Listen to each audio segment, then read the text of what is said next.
Hey, everybody. Welcome to another episode of Design Recharge. This is episode 244, and I am so excited to have David Brier back. David has always been inspiration. He has a ton of energy, and he's just filled chock full of knowledge. And I always, every time we meet, when we do a test or when we just are talking, I always have come out with something actionable. And I really like that. I really like for Design Recharge to be something that you can actually take and put into action. I also hope you know why I do Design Recharge is all just to give you hope. You're not alone. We're here for each other. A lot of us are freelancers. We do this on the side, or we work for ourselves, or we're the one-man show in a marketing team, or not a marketing team, but in a corporation or whatever. So this is a time for us to be together. And just to remind you, this is the month of I'm claiming February as Love on Designers. So Kim Pinella and I have joined forces together, and we're doing a giveaway. So you can, in any of those posts that we're doing, feel free, follow. We're going to do 5 giveaways, one a week, and 2 the last week. And then the last, on the 28th of February, we're going to do a live one where everybody can come on and kind of see each other. So it's not just Michael Fonville from Houston. I'll be able to see his face if you want. You don't have to show your face, of course. But in line with your theme of love, I mean, this is Valentine's Day. I know. Happy Valentine's, David. Happy Valentine's Day. It's awesome. So we're going to bring some love and knowledge to people, right? Oh, at least, and who knows? Maybe even some brand intervention coffee. You never know. So David has just, and I've kind of marked mine up a little bit, just with some Post-its. So they're a little big, actually. But David has just come out with this book, Brand Intervention, and I love. You want to tell him what that was? Why you kind of crossed out the "ter"? Oh, absolutely. Well, yeah. I mean, for those, if in case it's not obvious to the viewers, I mean, obviously you see that with that. There were a number of iterations with regard to the cover, but this was like, what the intervention is kind of like it's an element of like you're correcting something, you're going in, you're fixing something that isn't up to its full potential or whatever. And the idea of like the scribbling out the TER, all of a sudden you have brand invention. So you have this dual meaning. I am known for having multiple layers of meaning in the things that I design. So. Well, and I think a lot of designers do that, or they want to do that. Those Easter eggs, you're just filled with them, and that's why I love having you on the show. So, why? So you've been doing brands. You have clients all over. Damon Johns wrote the foreword in your book from Shark Tank, which I love that show. Yep. So what made you want to kind of put some of these things down in a more formal capacity as a book? Sure. All right. So the basic thing is I was finding, I've been doing this for about, let's say 35, 36 years. And so the thing I was finding was I kept on, and I have a lot of content. For those that aren't familiar with me, I mean, you can go to my blog and you'll find about 225 articles of all various sorts on branding. And my whole goal whenever I wrote anything was to educate the individual. It wasn't just to sort of showcase my work. I would use a project, but then I would say, here's what was learned. Here are the insights. Here's what made this possible. So with all that said and done, I kept on finding that clients, no matter the size, whether they were global, whether they were domestic, regional, local, or just a startup, they all had the same problems and questions. Mm. And when I would ask, like for example, today I just released, I started in January of this year. So basically 2018, I started a weekly series, which is basically 1 Minute Wednesday. Mm-hmm. And so literally I was like, okay, I know that people are short on time and they like getting stuff fast. So I was like, what can I pack into 1 minute?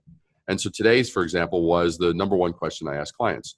And one of them is, so tell me why I, the customer, should care about your product or service. And this applies whether it's B2B or B2C, because that's a myth. When some clients will talk to you and they'll say, well, have you done much B2B or have you done much B2C? And that's factually, I will be the first and I'll say it's false. There are people at the end of each aspect of the relationship. There are people who are deciding. You may have different criteria as a business. You may have different criteria if it's a personal purchase versus a business purchase, but they're still people. So if you understand the dynamics of how to connect people to things, you understand what's necessary. So that's the first thing. So I would ask clients, and I would say, so tell me why I should care. And the first things they rattle off always ended up being, I would say, well, let me ask you something. If I went to your other competitors, why do I suspect they'd be telling me pretty much the same thing you just told me? And so, I mean, and for example, and I cover this in the book very heavily, as you know, I talk about cliches. Cliches are the enemy, and the enemy of good brands, the enemies of great design. So the thing that they would say everything from, well, we make really great food. We source it properly. We have knowledgeable staff. We care about our customer. We offer quality product. We offer quality service. We respond in a timely manner. We use good materials. Now, first of all, every one of those things, I would hope that they were doing those things. Those aren't above and beyond. That's just kind of like, to me, those are the equivalent of, do you open the door at 9 o'clock when you say that you're opening the door at 9 o'clock? Do you do that? Good. You're not going to get a reward for doing that. That's what you're supposed to be doing. So supposed to be doings are not anything to celebrate. It's taking that baseline and going, okay, how far above and north of that do you go? And so anyway, so that's one example of something that would always come up. I would always ask this question. I would always get cliche, boring, predictable, uninspired answers that would not revive the dead and would barely resuscitate the living. And it doesn't make them stand out in any way. It's just really typical kind of answers anybody should be doing, a standard or basic. We use fresh ingredients. And then that's supposed to what is that supposed to help me appreciate the fact that you're not using stale lettuce for your sandwich? I mean, what's the deal? It didn't matter. So this book basically is 33 of these points that allow designers, allow brands, allow brand managers, allow teams and companies to understand, why are you doing what you're doing? Why does it matter? How is it relevant? And that's what inspired the book. Could I put this all down because if I did it just as I do it, there's going to be a percentage of people in businesses in the world that will have benefited from what I know. And these have been proven. These are disproportionately effective. They're absurd.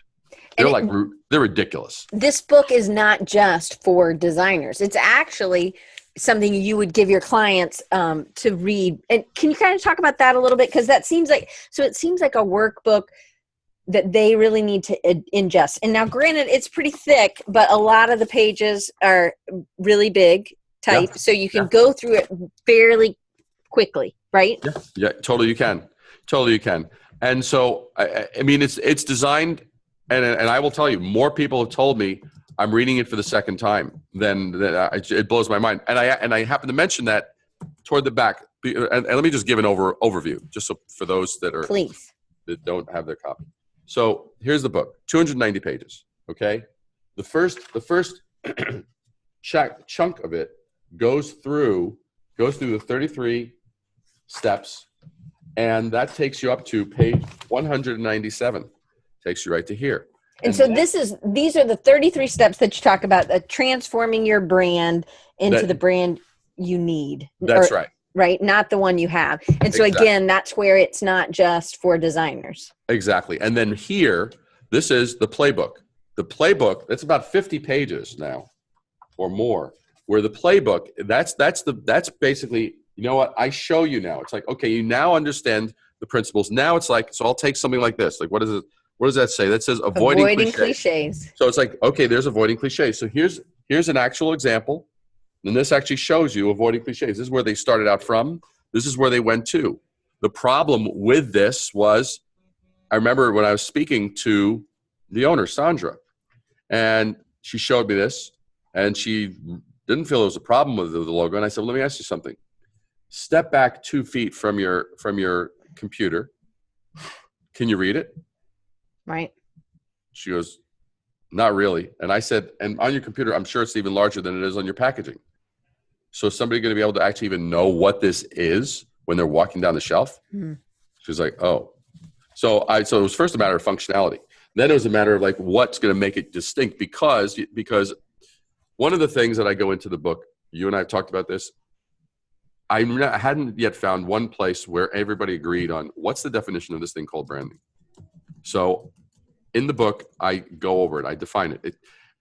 If you go to Amazon right now, you will find that there's over 8,000 books on branding.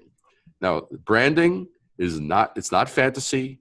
It's not romance. It's not an action adventure, not a big legal mystery. It is itself. It's a very specific tool that we as designers and communicators in the world use. Good. And what it is. And so instead of all the 8,000 books, and I figured it out, if you actually read one book a day, I think it would take you about 250 years. I forgot, I did the math at some point. Anyway, so the thing that would happen is it came down to 4 words when I looked at what branding was doing. It's the art of differentiation. 4 words, the art of differentiation. So when we're initiating something in the world out there, we're doing something that really differentiates from what's already out there.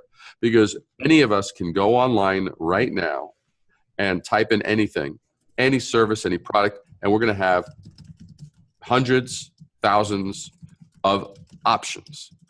That's the world we live in.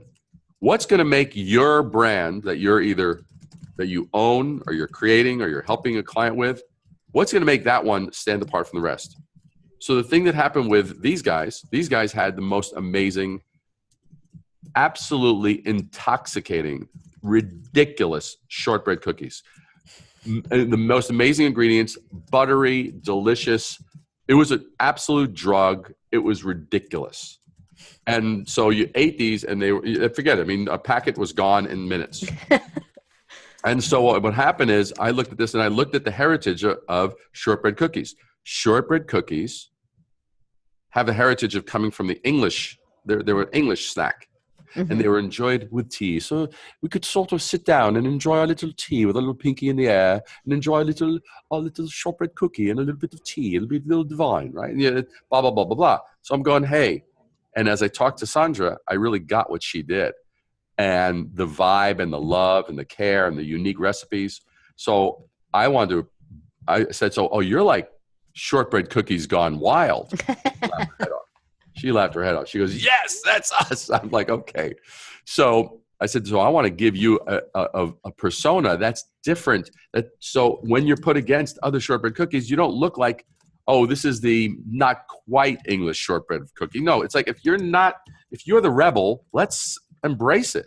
And so that's where the solution came in from this. And so, hey, Carly from Cleveland. No, you're not too late. You're getting all the goodies are yet to come. And so here you see, this is the design here, natural, delectable, unapologetic. And the thing is these leaf lips, I call them leaf lips, they ended up they had numerous colors that went with the different flavors. The packaging, and that's another one of your superpowers, is the packaging. The packaging is just, and we've talked about this on a different episode. Yeah, that's right. And so you see how the lips color coordinated with the flavors, but yet it was unmistakably itself. And so in the playbook, the playbook literally, it walks you through, here's a principle, and then here's an example. And then here's a principle, and here's an example. I mean, here's an example of a company that went from a total startup in 6 years to a $250 million evaluation in 6 years. And so that's someone who's been a client for many years, and this was his newest startup. But that's basically how the book is. So the book has kind of those 2 core ingredients, and there are other segments to it, which you can ask me about, and I can show you some of the poster examples and different things. But anyway, just to give people an overview. So why? Was there an issue when you were dealing with clients that you felt like you needed something to give them to kind of take away some of their doubts, or why did you want to write the book? I kept on looking at the opinion leaders that I respected, the business Mm-hmm. leaders that I respected, and they all had a book. Mm. Now, now early in my career, I had done compilation books. I had the typographic design competitions and such like that, and those were all fun and good, but they absolutely were from the designer space. They Mm-hmm. weren't. I didn't have the real world experience to Mm-hmm. actually understand that when a company is investing in something, there needs to be a legitimate return. There needs to be business rationale that makes it make sense. Mm-hmm. And when I say that, now business rationale does not mean here's business and here's a design and that those are opposed. I don't believe that at all. To me, I actually have a different viewpoint. My viewpoint is if you really understand the universe of the business, that gives you the foundation to truly create amazing design. Mm-hmm. And so it wasn't me doing it from any other standpoint than I'm always answering the same questions. And and I know I think this might have been the trigger actually. Occasionally there's a lot of things that I would go over, and occasionally I would not mention something that I pretty routinely would mention, and yet it would rear its little ugly head, and I'd go, "Oh my God, I totally forgot." And I'm like, "Here it is again." And so the fact that so even if I would forget, something the client would say would make it necessary for me to mention and cover. And so that was kind of like the point where I said, I need to put this down. Mm-hmm. And when I did that, my roots go back to after I was an art major and an illustrator and a painter in college, and then I decided to do design. My roots go from logo design and editorial design. Those are my roots. And from there, I got into the whole branding equation. And so I was like, I want to design something that is amazing. I want to design something that is fun to look at. I've had people call this thing a masterpiece. I've had people, and these are not, yes, some friends have said some nice things, but these are business people. These are people out in the world who've called it a masterpiece, a work of art. They've called it an instant classic. Some have called it the branding Bible. And that means a lot to me because it provides value. I wanted it to provide value. I wanted something that would be a very easily assimilatable. And as you well have probably observed, I really steered away from marketing jargon, and I really steered away from corporate jargon. I don't use any of that. I could literally give this. I can give this to anyone in the street. And I have given it to just ordinary people. I've had ordinary people read it, and they're like, I finally understand. I will never have a question about what branding is ever again. And they get it. So, and this took you, a lot of times people will write a book, but they won't design it. I definitely think that it was critical that you also design it because you know what you wanted, where you wanted it, the pacing. Yeah. It could have been a lot smaller book, but you really wanted it to take, I think, at least from having gone through it, you want it to make a statement. There are pauses when you need to be kind of like think about this before you turn the page. That's right. And it took you about 2 years to write. Because you're clearly working. Yep. So you've won hundreds of awards. You've had tons of clients, international, national, local, everything. Yeah. So I'd asked you in my questions, how do you get so much content from all those projects into this book? So how did you choose which ones got in? Because you're not getting everything in. And no. Some of these were new to me that I had never seen. So what was the criteria you used? Because I think that this could help people in their, as they're creating something maybe similar for like a client to have to understand what their manifesto is or what they're trying to do, or as even if they're trying to get the kind of clients they want maybe for their portfolio. So what kind of criteria did you use for determining which projects would make it into this book? All right. First, I didn't look at which projects. I looked at holistically, what do I want to achieve? Okay. I took a very big picture. It's like, what do I want to achieve? What do I want people to walk away from as a result of the playbook? Mm-hmm. So One is I wanted to have a good variety of industries.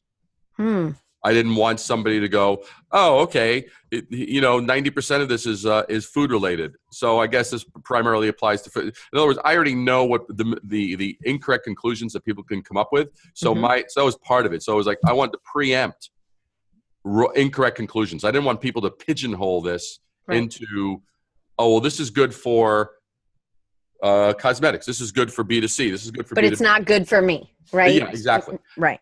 Exactly. And so the thing, so that was, and then I picked, I wanted big companies. I wanted older companies, younger companies, big companies, small companies. So I wanted people to see that these worked no matter what. I easily could have added 65 more projects. Sure. And that would have made the book, one. So that was the other thing. I wanted to kind of show enough, but I didn't want it to get so that now it's a 350-page book that has to cost so much. I want this. My goal. I'm going to be completely transparent. My goal when I came out with this, which I think is crazy in one circumstance, but it's actually my goal. When I was done with this, I was like, I want this in 100,000 people's hands, because that would actually make a dent into the world. That would actually make a difference. Having it into a few thousand people's hands, that's great. I'm not going poo-poo on that, right. But what a different impact, because I had a number of different people. I approach this a little bit differently than I approach projects. I do all my due diligence. I do my homework, and then I really trust my observations and my conclusions of what I come out with to really develop a message. And this is developing a message as much as developing a brand message. So for this, I ran it by I had about 6 or 7 people in my inner circle that I was kind of like, read this, let me know what you think. And they were very different people, very different.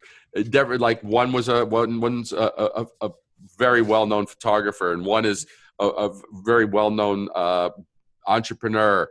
One is a smaller entrepreneur. One is a this and one is a that.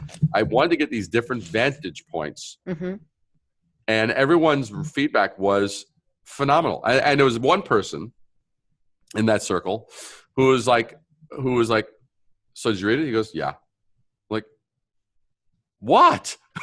There's like a total lack of enthusiasm. Everyone else was very enthusiastic. This was like the one person.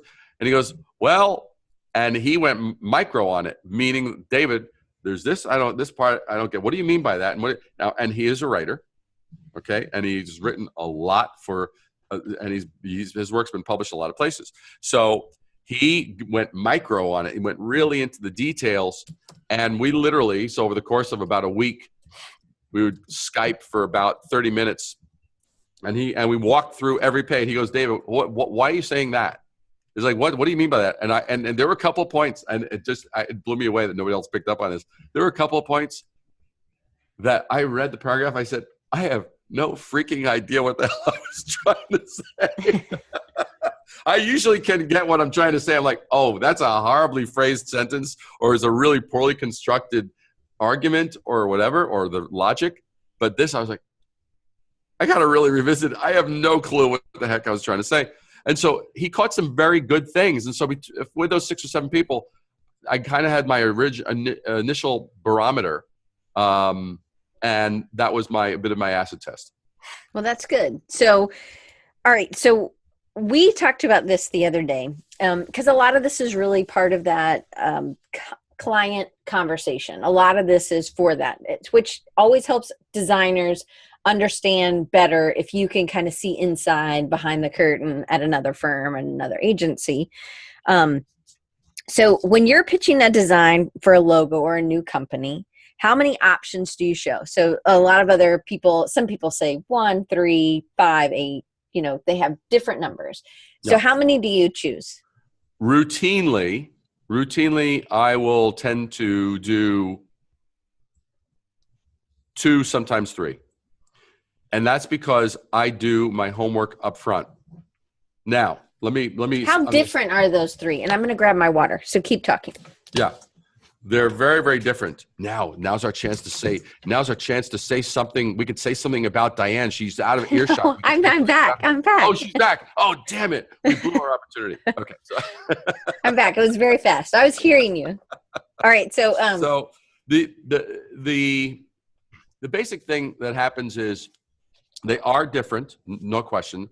I don't, to me, it's a bit of a slap in the face. If I'm going to literally basically have one design and say, okay, here are two slight variations, which is to me, and I've seen this done, and I think it's amateur city when a designer or a branding specialist will basically have one design solution, and here they show a humanist sans serif, and here they show it with a serif. Right.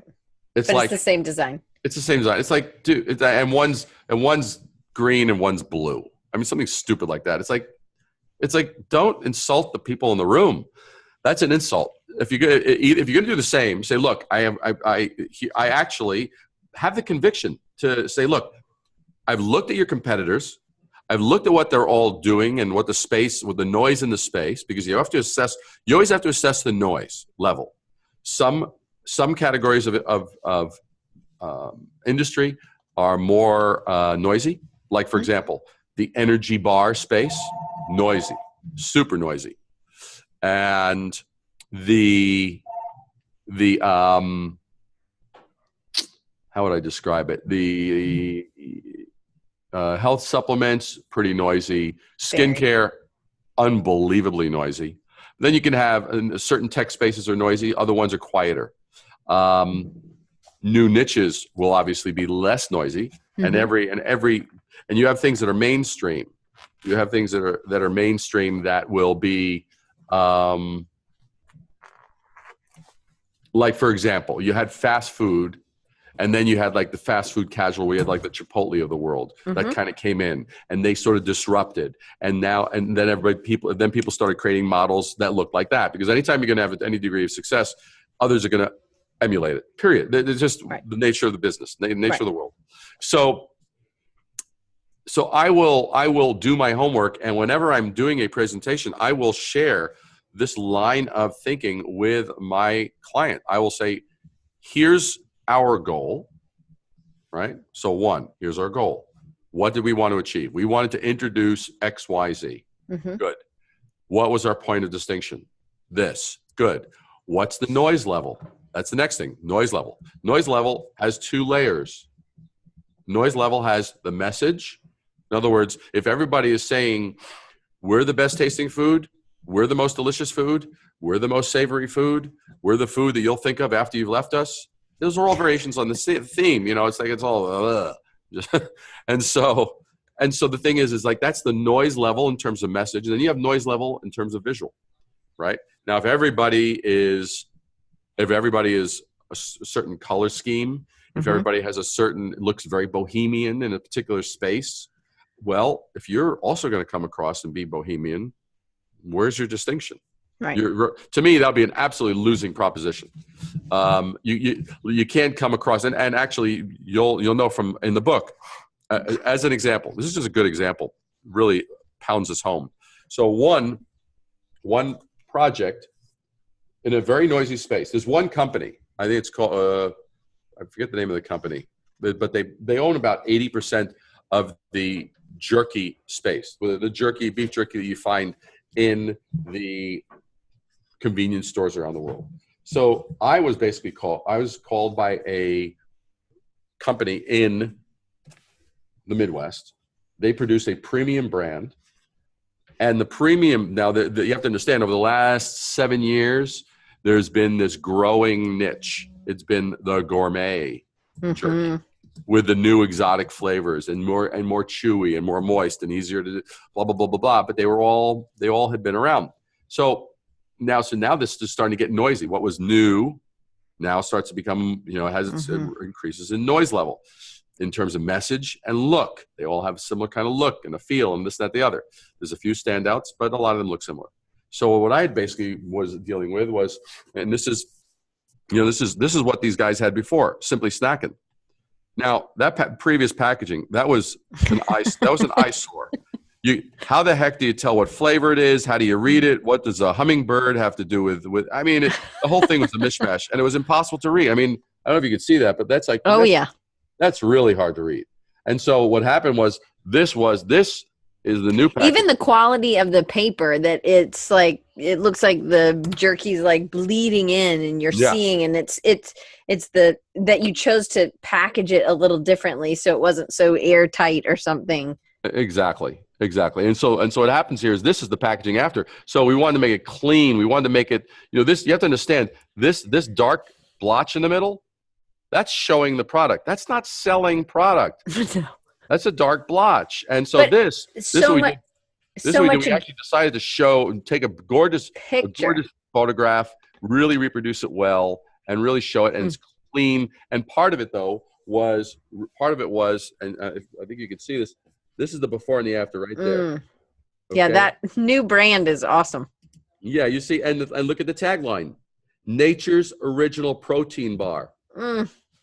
Okay, so visually we rose above the noise, and message-wise we rose above the noise, and so the thing there was I could have said, no, we're the really tasty premium jerky gourmet bar that's delicious. Mm-hmm. I mean, how many, it becomes blech at a certain point. So with all that, with that, I said, look, here's the homework. Here's the evolution and the thinking and the observations that lead up. And then you show your client, this is what, based on these observations, this is what we propose and why. Mm-hmm. Have your rationale. And then you can show whatever you feel is legitimate. In this particular one, I think I had a couple, I had presented them, I believe, two designs. This was one of them. But part of it was the Nature's Original Protein Bar was such brilliant brand positioning that took us like to the 5-yard line already. Mm-hmm. For sure. All right. Yeah. So when you're doing these pitches, so if you have 3 that you're showing them, where in the process is this? Are you showing them sketches? Do you meet with them initially? Then do you meet with them again to make sure that you're on? And then you do the pitch, you show them the brands, the options? Or is it like you meet initially, you do all your research, and then you meet them again? Well, what I first of all, I go over the research findings with them first to make sure before you do any. Absolutely. Okay. And to do any design prior to research being completed, reviewed, and agreed to by the client is stupid, with a capital S. Because the thing is what if the clients, and I'll just give this as an example. I will very often tell a client, I'll say, look, it's very possible we may have, during the course of this evolution, we may discover things and find that things are going to evolve and change. So for example, and I give this as an example. I say, have you ever had a room in your home that you just let it go for a while, and it was like 5 years, 7 years, 10 years, 12 years, 15 years, and finally the honey-do list was about to burst right on your head. It was going to be like, honey, we're doing this room this weekend. Or basically, I'll chop your feet off, or something, some lovely threat. And so what happens is you now paint the room, and you're thrilled. Finally, these walls are clean. And as you're looking over this wall of the walls in the room, your eyes happen to pan across the ceiling, which up till now, that ceiling was completely tolerable. But now that you have white walls or clean walls, all of a sudden that ceiling is so discolored and horrible and unacceptable, intolerable. And all of a sudden, and only because you've corrected one thing, it doesn't make the ceiling worse than it was. It now just makes it observable. Right. And so I state that. And so I make sure that I'm going to go over the observations and the homework and make sure that it's all understandable and that it's clear. Sometimes occasionally, not in the majority, but occasionally they'll be like, wow, we never looked at it from this standpoint before. Now that you've shown us this, there's actually this company and this company and this company that we're actually competing against too. Mm. So all of a sudden you'll end up it'll raise their awareness, and now you'll all of a sudden have someone new on the radar that wasn't there before. So why would I have wanted to get into designing without all of that information? Well, it also brings them to the table. It kind of makes them feel like part of the process, and that it's not just grounded in what you thought was good, but it's actually grounded in something. So I'm going to skip ahead to another question, because I know I'm going to talk to you more about the pitch. But really, how do you, because you're not doing all this research, you have some people, I'm sure you do some of it, but you have some people that are doing this. Well, how would I find somebody that's doing the market research for me? Because I think you've found somebody that's worked with you for years, and clearly you have a good relationship with them. They know what you want, and then you know how to communicate. But how would I find somebody to do some of this? Because I think a lot of times we're trying to do a lot of this on our own. Right. So unless you are a brilliant genius, and if you are, awesome. But I mean, but unless you're a brilliant genius, it's a lot to put on one's shoulders to go, okay, I'm going to speak to some customers. I'm going to speak to some frontline salespeople, and I need to, and I'm going to ask them the right questions to really find out what are the triggers that result in new customers. And then, what are you going to ask? Like, for example, there's one thing that I go over. I tell clients, I said, I said, sometimes they get really excited and they say, we want to share this internally. I said, that's good. I said, but you have to agree to one thing. You cannot, under any circumstance, there's a 4-word question that you ask it, and I will double my rates. And that question is, what do you think? If you show people things, just say, what do you think? That's opening up, to me, that opens up the gates to hell. What do they think? In what context? In what context? As a buyer, as a seller, right. Are they having a bad time of the year? Did they just break up with somebody? Does the color remind them of their dog that got run over last week? I mean, right. It's so poorly structured.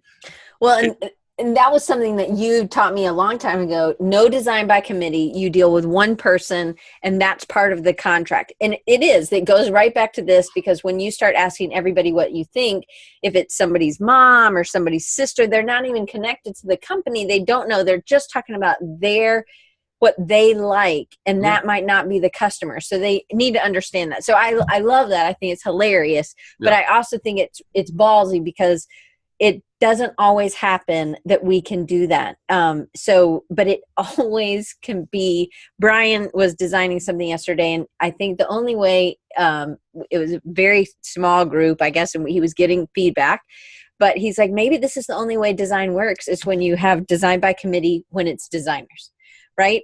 Because we were clear, we were fast, we knew he was making good decisions. So I just think it's funny, but so you go into these the client meetings, but how are you finding these kind of market research people, or how did you find this person in the beginning? It's over the years. It's like one person leading to another, and it was trial and error.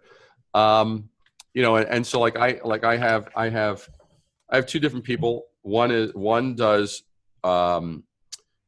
basically does what I call the message audit. I say, okay, I want you to look in the industry. These are the primary competitors. I want you to check out, conduct a message audit. And I want to know what are their slogans, what are their what are their points of distinction, how they pitch it. And I also do my own personally, as well as I have another colleague who does just the I guess I would say customer facing interviews. And those are faced more like on the phone. The reason that I advocate that, because you are able to really suss out what people are really thinking. I will 9 times out of 10, I'll always ask the question why at the end of a question. Mm-hmm. So in other words, it's like, so which one of these would capture your attention most? Why? Right. That why will give me so much more information than which one do you like. And then at the same time, which one of these would attract your attention? Now notice the words I'm using. I'm saying would attract your attention. Mm-hmm. you know?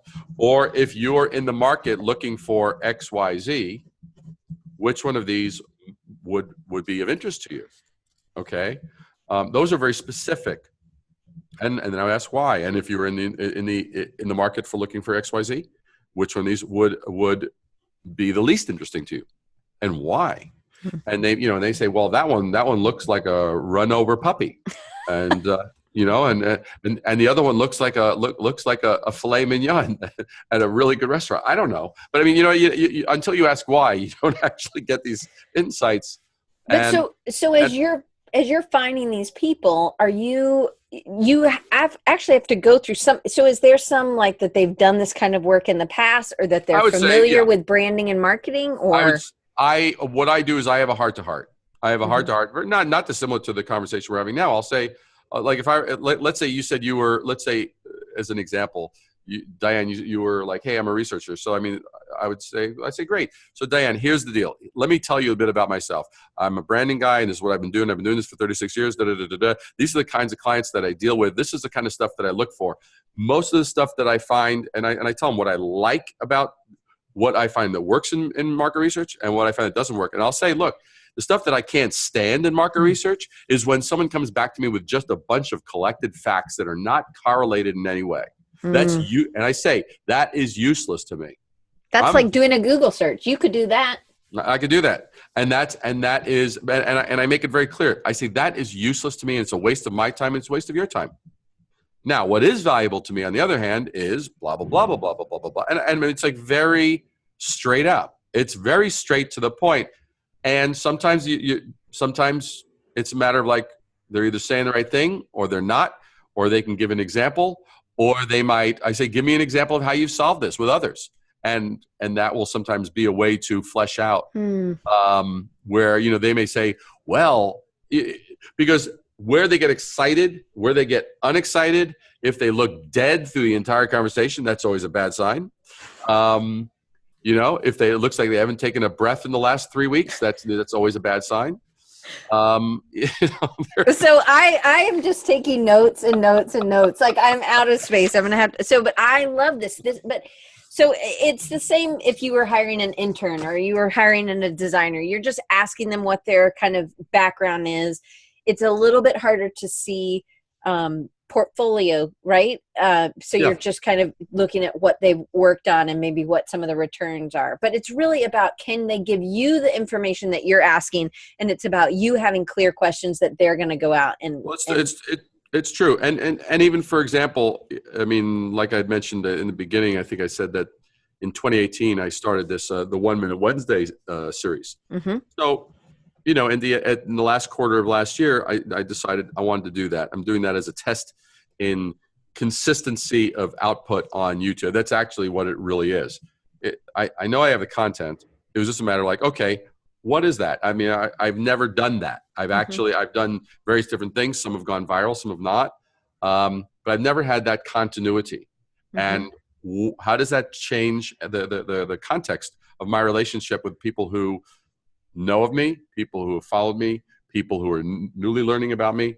And so that's what that is. But to discover the talent, there was one person I was interviewing that I was like, okay, here's the deal. I'll pay for this. You do a couple of versions. Let's see. I'll know from what you do whether or not we're going to actually work together or not. So I invested a little bit. He invested the time. I invested the money. We did that. And it was like, and one that I thought would crush it was horrendous. It was despicable. I couldn't stand watching myself. That's how bad it was. And then the other one was totally, he did it on his own. He actually started doing something and asking me questions. And he goes, hold on. And he started turning on his camera, and it was just a dialogue back and forth. And that one had much more magic, much more value, and was much more digestible in terms of something that was of interest. So he showed me initiative. He showed me that he was hungry. He showed me that he had pride in what he was doing. And so that was just an example. So that's one example. So it sounds like one of your superpowers is to not micromanage, to let really people trust their instincts and what they're really good at, and you kind of get out of the way. Unless they make a few, if they Right. make a few missteps, I don't micromanage. I dictate kindly. But you also have clear goals of what they're supposed. It's not like but once somebody has a good relationship with you, they know what you're trying to get. You're clear in what you're asking them to do. So Jason asked, how do you ensure the process doesn't go through a committee? And I know we've talked about this before, but would you mind answering it again? I mean, all right. So here's the basic deal. I mean, I'm interviewing them as much as I'm being interviewed. Mm-hmm. If I'm meeting someone for the first time, I do not consider that I'm being interviewed, because to me being interviewed is a very subservient pose. I reject that outright. I'm a professional. I will help my clients kick major ass. Okay, mm-hmm. I will, and if they're smart enough to hire me, more power to them. Let's rock it. Let's get this party started. So the thing is I'm interviewing them as much, and I will basically say, now here's the deal. So, and let me back this up. 90% of the time, I make sure that I'm working with, or not, at least 90% of the time, I'm working with the founder, owner, or creator of that company. I will avoid a very heavily bureaucratic or heavily layered organization where I'm dealing with the senior VP of blah, blah, blah, blah, who answers to blah, blah, blah, blah, mm-hmm. because that person's oftentimes second guessing and hoping, and sometimes they're making political decisions, meaning, well, if they do this, that might advance their career. Right. Now, I'm not there to advance their career. I'm there to actually make that brand crush it. Right. Now, that's a very different objective than someone who's kind of like making career-based moves. Now, so I watch for that. But the thing is, so knowing that I'm speaking to a prime owner, I then, it's like, who's involved in the decision-making process? Now, sometimes they'll surprise me and they'll say, well, it's me, it's my father, who you started this company, and his brother, and their uncle, and their 4 cousins, and their 17, sister-in-laws. I mean, it just gets ridiculous. It's like, that's ridiculous. So I vet that out. I mean, usually the answer is, well, it's me. It's like maybe the 4 of us. And I can say, okay, well, let me ask something. So what if you guys don't all agree? What if you don't all agree? I said, who's going to be the one to make the final decision? Because the thing is, I said, I already know my job here. My job is to help guide you and to steer you, give you relevant information, relevant insights, and give you something that's going to do its job in the marketplace. So who's going to make the decision? And if sometimes they have to do a little soul searching, most of the time it's like, no, that's me. I mean, it's like it's almost immediately that person's already known. It's like, no, that's going to be me. I'm like, good. I said, as long as that's clear, because the thing is, and I make it very specific. I say, I don't want to work with committees. A committee has never innovated anything. And there's a local company who will remain unnamed that I thought that I was meeting with a new VP of marketing who was brought in to really get their brand on the road. And I met with them. Now, I thought that I was meeting with this one person. I show up. There's an entire freaking boardroom with, I think, 9 people. Because we were having lunch, quote unquote. I thought, okay, we're going to go. I was going to meet, and we were then going to go out and grab lunch and talk about what her objectives were in her new position. No, it's like that. And so I said, and I could feel it was very funny to say, but I'm talking, and so now I'm finding that I am now being interviewed by 9 people, mm-hmm. And I'm like, this is interesting. I was not my expectations that we were ever going to work together were diminishing by the nanosecond. And so this is happening, and I'm showing them this and showing them that and all the various bits and pieces that I wanted to show them. And then I said, generally, I said, do you guys work as a committee? Because I don't work with committees. I said, and the reason that I say that, and I could feel probably 3 of them really, they tightened up. And the other, and about 3 or 4 of them kind of were like, oh, cool. They didn't say it, but you could feel it. and I said, committees don't get stuff done. To which, no, whether they liked me saying it or didn't like me saying it, they all could actually kind of like, I said, committees aren't known for their efficiency. Right. Or decisiveness. And I even had a client of mine, took me by surprise, who actually read my book. It was the only person who actually gave me a critique of 3 particular points. Really kind of like, he was kind of almost, it was a little like, how can you say this, David? And one of the points was committee. And he goes, and I've worked with blah, blah, blah, blah, blah. And what he described, I said, what you're describing there is a think tank. I said, a think tank is not a committee. I'm talking about when you take, 5, 7, 10 people, bring them into a room, and now we're applying the principle of, everyone is equal. Everyone has a right to say their piece, whether they have 2 days on the job or 25 years, or they actually have dealt with customers, or they've only stocked boxes in the back room. It doesn't matter. They all have equal say. How the hell did that ever come to be? So I said, a think tank, I agree with a think tank. I said, I can appreciate a think tank. But a committee, no. And he goes, oh, okay. He goes, good. I'm glad to see we're on the same page. I was very surprised because this is a very bright client of mine, exceedingly bright, exceedingly successful. So, but anyway, those are the ways that I clarify the point. All right. So one of the other questions that kind of goes into this, which you've kind of already talked about, is that you are kind of interviewing them as well. So what are the criteria you see when you're talking to a client that makes it say, this isn't going to work? What would be a for sure you're not going to work with them? And then what would be a for sure, oh my goodness, yes, we were meant to work together? Well, let me see. As far as working together, I'd say, is there a hunger? Is there a real kind of is there a real drive and a real they want to do something great, that they are willing to disrupt, that they're willing to do almost whatever it takes to get to the finish line. That's very Shark Tankish. They'll be kind of like that too. Yep. Like, what will you be willing to give up? Right. Yep. So that's one thing. Some of the red flags are, I don't know why, but I've always loved the color turquoise. Right. It's okay. Right. I like macaroni. How's the weather over there? What do you want to say to that? It's ridiculous. Right. Things like that are kind of weird. Or there's one client I never should have taken him on. This person, I'm a great fan of David Ogilvy, right? The great advertising guru, legend. Now, I love, he's very astute, very sharp, very, very, very just really had a bead on the power of language and its role in messaging. But now, I had someone who said they really loved David Ogilvy. Now, the thing was this was a person I found out into the project.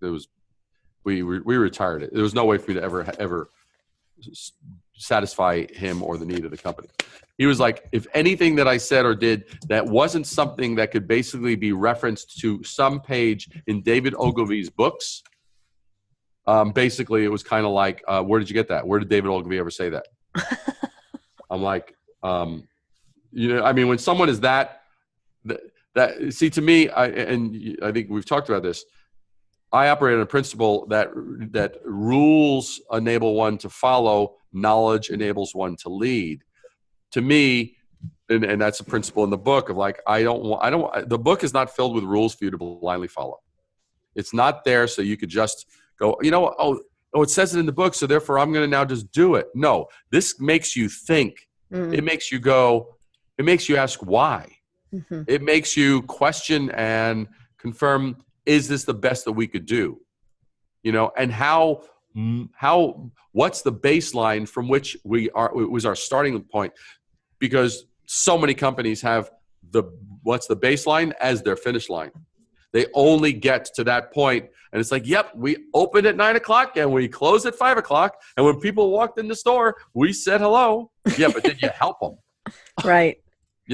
So so it's kind of like, so that to me, that I talk a lot about expectations and a lot about where's your starting line, and there is, and I'm a firm believer that there is no finish line. It's So like, yeah. So that goes to the next question, and it was something you covered in the book, and it's kind of going to have to probably be our last question because I know you got other things to do, and I really appreciate your time. Can you talk about the ignoring expectations part of the book and why that way of thinking has helped you be successful? Because I think that's what you're talking about right now. Can you just elaborate a little bit more on that? Sure. So the thing is as far as expectations go, well, I mean, it's probably jarring to some people to say, "What? Ignore expectations?" I say, yes, ignore expectations, because usually what people set up as expectations are horrendously low. So to me, it's kind of like I put it like in two columns. There's the things that are mandatory, and then there's the things that are like considered luxuries. Okay, mandatory, and here's an example that I use. It's not a luxury to take your next breath. It's not nice if you do that. It's mandatory that you do that. Okay. And then it's mandatory after that to then exhale and then take another breath, and to do that with a good degree of regularity and et cetera. Right. So the thing is too often expectations are too low. It's like, we're going to do okay work, or we're going to provide good quality service, or we're going to say hello to people when they call up, or we're going to be helpful, or we're going to respond to them within 24 hours, or I mean, take any of those things. Or we're going to use good quality materials if we're making a car, or we're not going to use stuff. If we're designing something that's supposed to be pretty, we're not going to use stuff that has a blemish. Well, I would hope so. Why the hell would I want to buy something with a blemish? So those are the things that are expectations that are low, and that's why I say you want to recognize expectations as what are the mandatory things that you need to do just to operate. Right. Well, and I think for me, when I heard you say this and talk about this, I also think about the expectations that, like with Botanical Bakery, where this was a cookie company, you made her look at it like in a different way because she was so focused. She wanted to fit in, but really she needed to stand out. How is her cookie different? And how could you make that? So it's really kind of about perspective and adjusting that so that you're not just putting yourself in a box. It's the same way with the beef jerky, same sort of thing. Yes, you're playing in that field, but you don't just have to play in that field. You took it to a protein bar field, and so it's an even bigger market, and it became something else, which I think is a really smart way to do. And also, you're helping your clients think differently about their audience, think differently about the marketing that goes in and who they can reach, instead of it being so specific to one type of person. Totally. And if you want, by the way, I mean, and if you want, because we haven't shared a lot of it. I know I've shown some things. If you wanted, I mean, because we still have.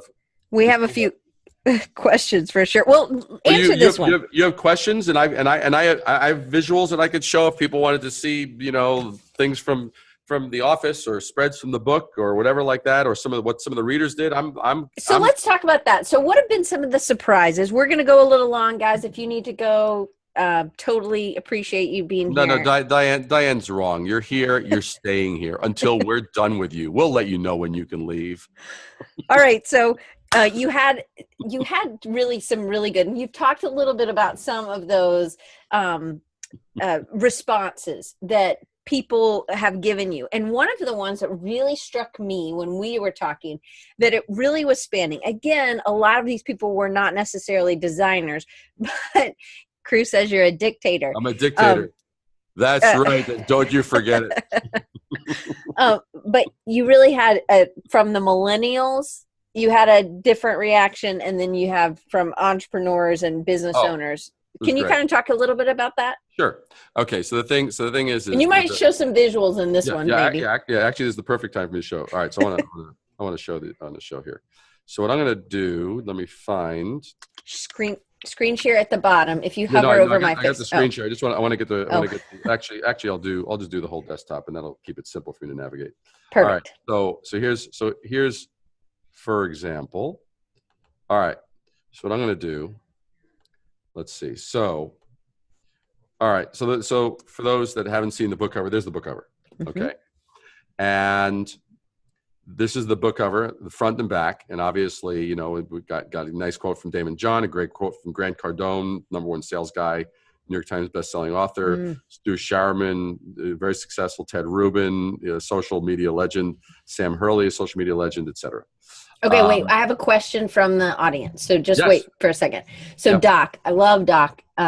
He has a great question, which, you know, David, you have a amazing energy. Like I've told you this plenty of times. And we can tell them about the coffee thing if you don't mind.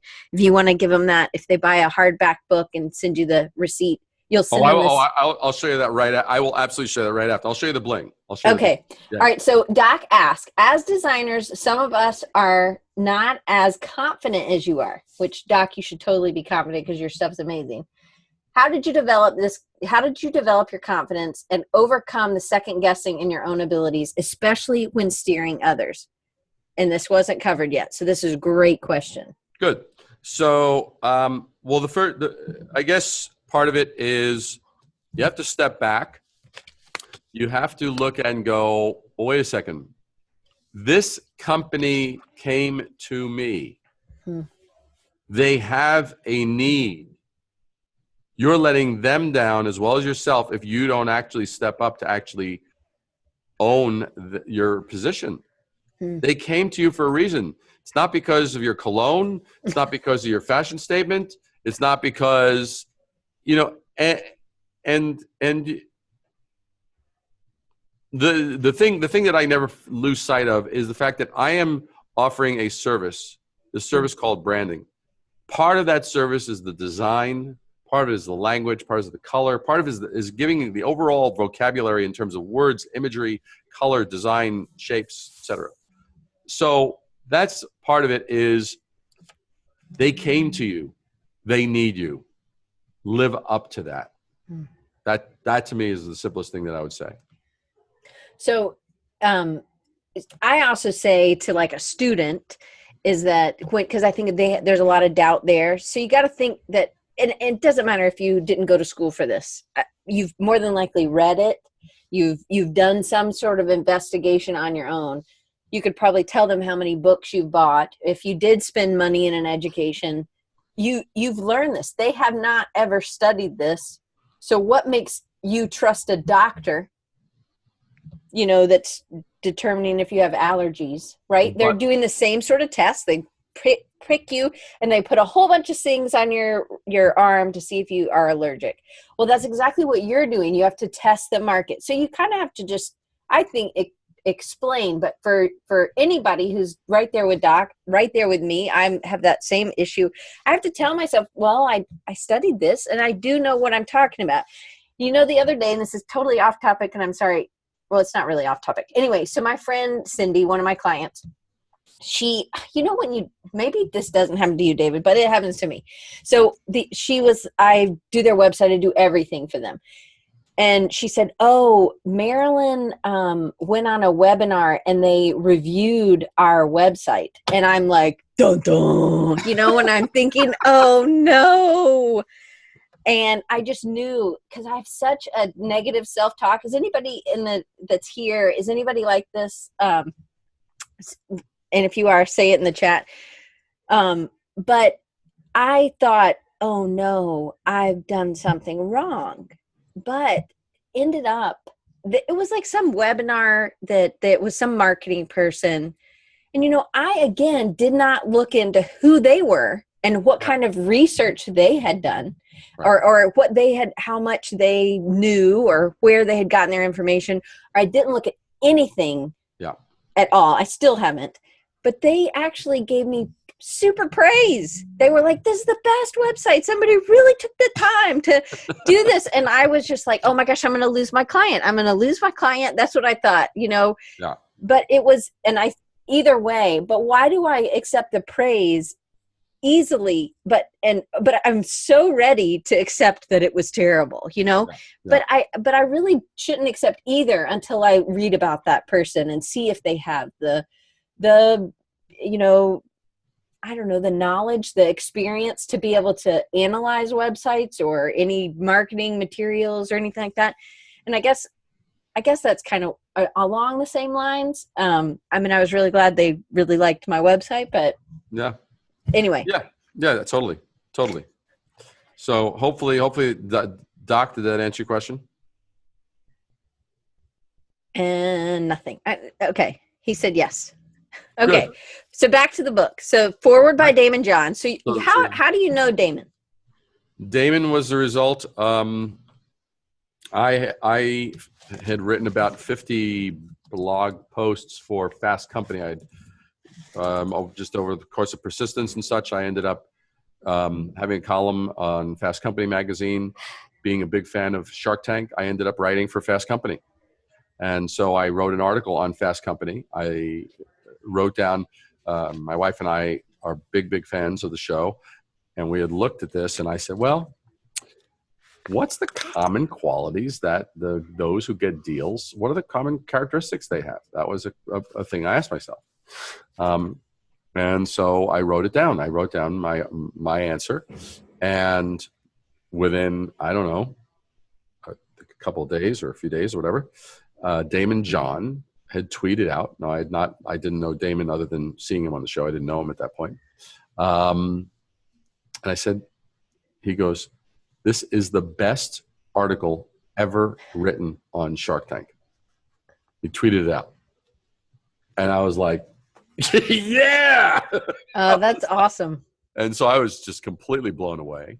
And of course I retweeted it. And then I reached out and I said, hey man, you know, thanks so much. He goes, hey, and he was like, well, thank you. And I mean, it was like, got a response from Damon. And then I said, you really need a killer slogan, man. You need a killer slogan. I said something like, a Damon is a girl's best friend. And he goes, I love it. And I said, why don't we do an interview and I'll write an article. I'll do an article on you with that title. He goes, awesome. Anyway, from there on, we just became buddies. So that's how that happened. That's awesome. So, but this is in the book. There's about 10 or 12 or 15 of these. These are kind of like my call outs, but these I did as sort of semi deco-ish, illustrated, and they're all a little bit different in the way that they're treated, but they all use this color theme and all this kind of stuff. And anyway, these are in the book.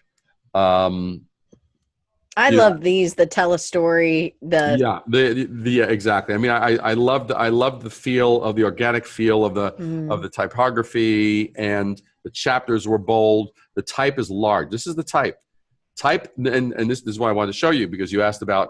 So I unknown to me, people who are 50 years and older would open up the book and look at this and see this, and they go, finally, a book that I could read without my cheaters. Now, you have to understand, this is a full 8 by 10. This is not a small book. It's not like some little pocket book thing. This is a full 8 by 10 inch book. So this is large. This is 36 point.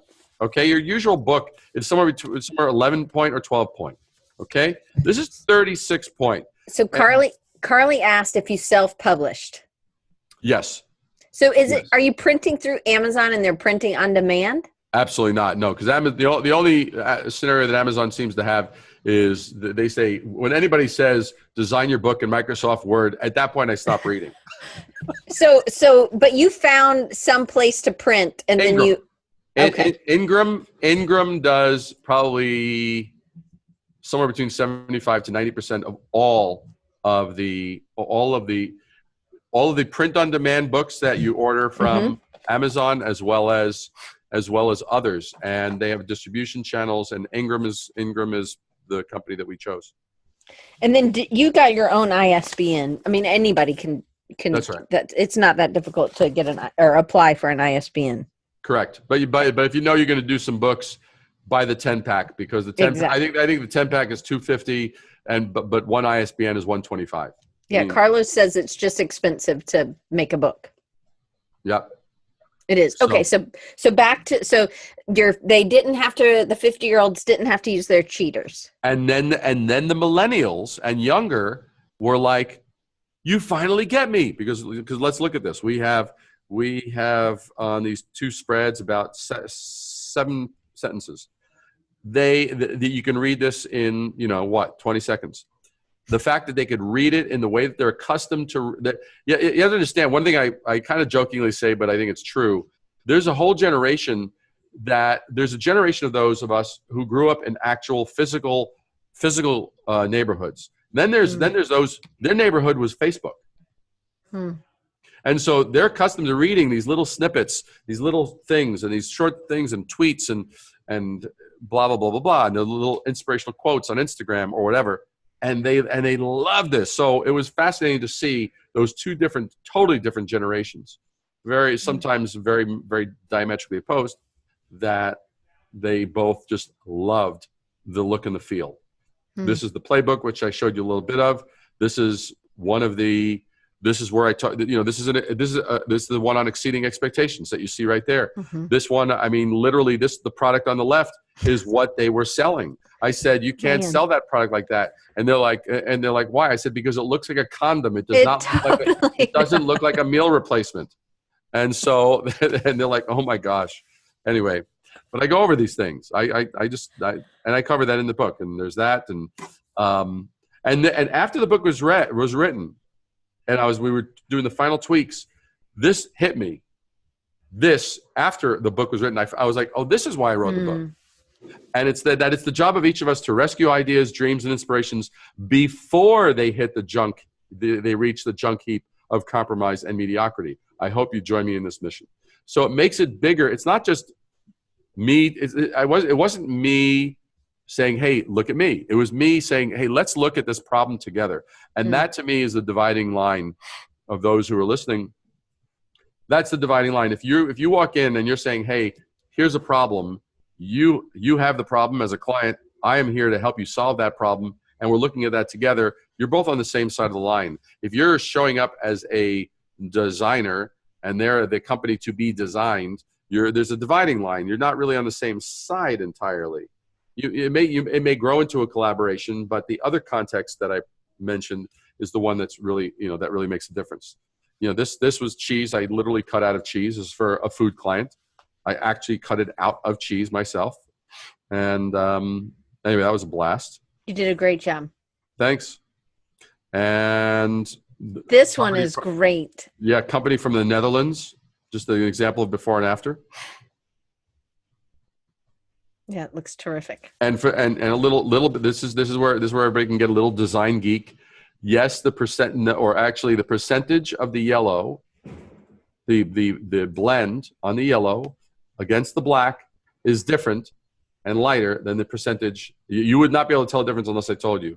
But the percentage against the white had to be a little bit deeper and denser because otherwise it was too washed out. But when you put them side by side, they actually look like they're identical. Cool. So a little bit of design geek. We can geek out together going, oh, isn't that cool? That's like a 7% difference, dude. Yeah. So I also want to make sure people remember, and I'm going to share the Amazon link again. So there's hardcover and this piece, we have done a whole show just on this brand and how, or the one you just had pulled up. That's right, Mega. Oh man, it is so awesome. So you have the hardcover or the paperback. Yeah, but the thing is, here's the deal. Anybody, and Diane, I know I'm stomping on you. I'm throwing you under the bus right now. It's okay. I don't drink coffee. The production values. I will tell you, factually, the production values between the paperback. I discovered this after the fact, but the production values between the paperback and the hardcover are not identical. The hardback actually has superior production values. It's printed on a different press. And so, but what I would say to you is for any of you guys now, because I did bling. I was a shameless, I was an animal when it came to this stuff. But I actually, this is the coffee that I actually designed Okay, I designed. I have this coffee. I discovered this coffee because I spoke in the Museum of Modern Art last August, and this. I actually contacted the roaster. I got them to produce this, and I will tell you, you buy, and if you this only applies if you're in the U.S. You buy this week. That's like either today, or tomorrow, or Friday. You buy your hardcover book this week, and you email me at david@risingabovethenoise.com. david@risingabovethenoise.com. I will mail you your own bag of this coffee, and it is amazing. And it's actually a North Carolina roaster. Raleigh, North Carolina. They're amazing because I also designed chocolate, Cure number 34. That one is beautiful, and the packaging on that is just killer. Yeah, it was a blast. And everyone, well, why Cure number 34? Well, because the thing is the book is 33 steps to transform the brand you have into the brand you need. And if if you weren't getting the exact results you should have been getting from those 33 steps, chocolate solves everything. Hence Cure number 34. I love that. And this is them being produced at the place. Mm. And here's another shot. But anyway, yeah, it's a blast. And so that's that. But get the hardcover. Just don't even if you wonder about it, I'll find you. I'll find you. But then, do you want me to show the readers what the readers did? Yes. Okay. Because some of these were kind of fun and surprising, right? Oh, utterly. So the thing that happened was the thing that happened with these guys is they ended up actually surprising me a lot. And I asked one book buyer, I said, "Hey, why don't you take a photograph of you reading the book? That'd be like awesome." I just thought it would be a cool idea. It's just like I did it randomly. Send me a picture. Then I shared it. And then I started getting pictures from all these people, and I'll share some of these with you. So so this is a guy. You saw the cheese type. He cut out of cheese. He cut that out of cheese. That's him with his daughter. That's Brian. I think I don't want to screw up Brian's last name, but it might be Brian Butkowski. And anyway, we've become buddies on LinkedIn. And anyway, this he did with his daughter. This was a dentist who actually did this. He actually did this. He did this pose. And I said, "What's the deal?" I said, are you looking for instructions on what to do? How to extract a tooth, or actually that you just can't tear yourself away from the book? Anyway, he decided it was the latter. This is a company, an Italian lighting company. They bought a bunch of books, and they just went crazy over them. And then this is Ian Paget from the UK. So Ian has his hardcover, and anyway, there he is with his book collection and all that stuff. And so that was a blast. And this is a local store nearby. They had these 3 books, and so this was like it was kind of like a Busby Berkeley production. And so this was just classic. It was during the holidays, so they had their little headgear. And yes, then, Ian Paget is Logo Geek. Absolutely, Ian Paget from Logo Geek. And this is someone who he and Yoda, they were involved. So this is someone who in their bubble bath sent us this picture. So the book is like, God, these are from all over the place. Mm-hmm. These are literally from all over the place. This guy's from Philly, so he has all this Philly paraphernalia, and and anyway, it's just so that just and here was one. Yeah, that one was a good one. This guy's ice fishing with the book. And so when you're creating something, you can generate a lot of excitement, and people just really got into these wild scenarios, and they were just awesome. But I think you also asked them to become part of it, so that I basically said, "Hey, look, I'd love to have you participate." Right. Yeah, I invited their participation. Which is kind of what you do with your clients as well. Of course. It's very always what you're doing with everything. Oh, totally. And this is and everyone knows the male chimp. Mm-hmm. Everyone knows, like, is it Sammy or Jeffrey from the male? It's one of those names. That's the Sammy. That's Freddie. He said Freddie. So we got Freddie. So I mean, for those that this is our office. It's beautiful.